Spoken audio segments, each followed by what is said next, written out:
Today I'll be talking about front boleos, which I think are some of the hardest things in tango to master. They're thrown very infrequently, the mechanics are kind of weird, so I am going to break it down for you. The first thing that we're going to start with today is a stretch. When you do the front boleo, the foot crosses in front of the other to flick up on the other side. So I'm going to have you cross your knees and be careful your foot doesn't sickle in this position, that your foot stays in line with the leg or slightly beveled, that's fine. But don't let the foot invert at the ankle. Okay, so straight line there. I'm crossing my knees and with my left hand, I'm sitting at the edge of the chair. With my left hand, I'm pulling the top leg back a little bit, that way. With my shoulders staying level and my hips staying level, you can support yourself on the chair with the other hand. And with a straight back, I'm pitching forward at the waist till I feel a little stretch. And then I'm going to hold it there for about 10 seconds, relaxing this leg, and then slowly let off. So you can do once or twice. From the side, be sure that when you do the stretch, when you cross your knees, that this hip is not moving forward in the chair. Okay, keep the hip back so the hips are planted on the chair. With my left hand, I'm pulling my right foot in that direction. And then when I lean forward, my back is staying straight, so I feel a little bit stretch in through this area. Okay, if you stretch like this, that's going to be stretching your back. I want to stretch into the posterior hip area, so that's where I go. And so no tension in the legs whatsoever. Okay, just a 10-second hold a couple times.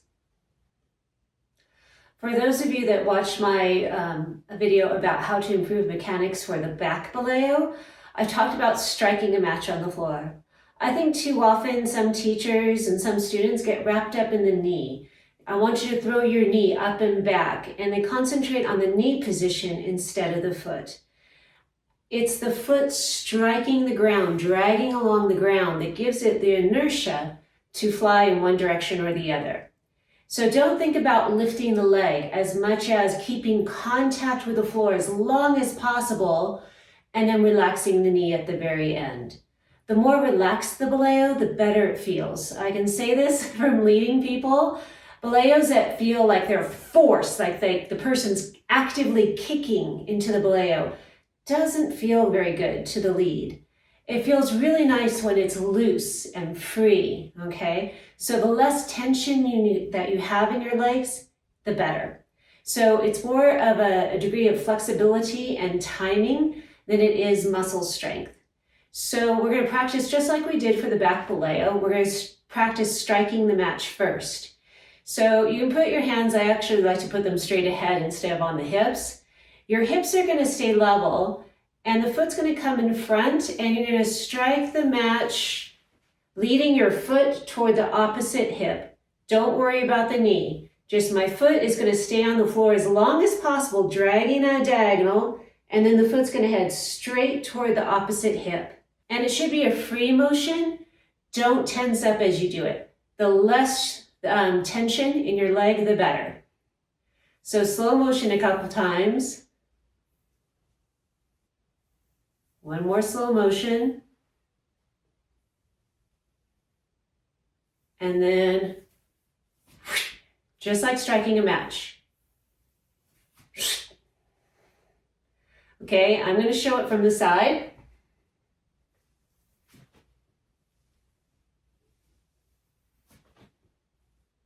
The other common compensation that I see is bending the standing knee, okay, to get the leg up.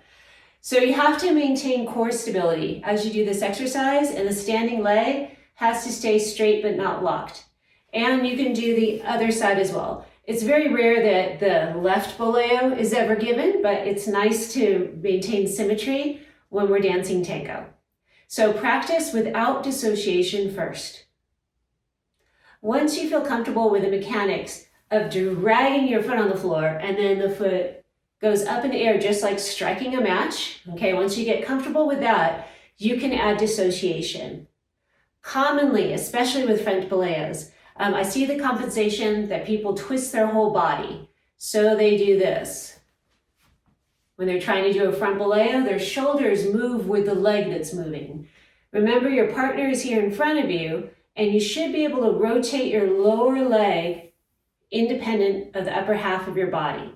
So as you can see, I'm wearing jazzy pants and a black top, so you can see, dissociate. So I would practice just the dissociation first and crossing the foot over.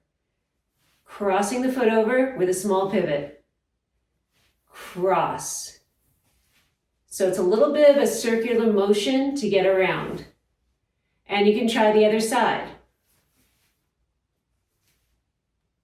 And remember, as you cross, you're not sinking in the hip. Your hips stay level.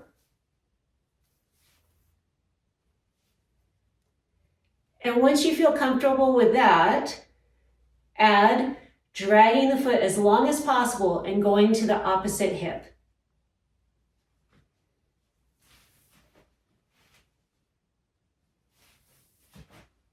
So you can see there's a little delay on the floor. So I'm not thinking up in the air. I'm thinking drag, okay? Drag, relax the knee.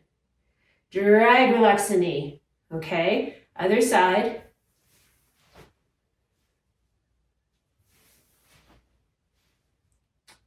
Now, as you do the boleo, I'm going to show from dead on. Be careful doing this with the foot as it goes up in the air. You don't want to invert the ankle as you're going up. You keep the ankle in a straight position as it's crossing over. I hope this gives you some good things to work on for perfecting those front boleos.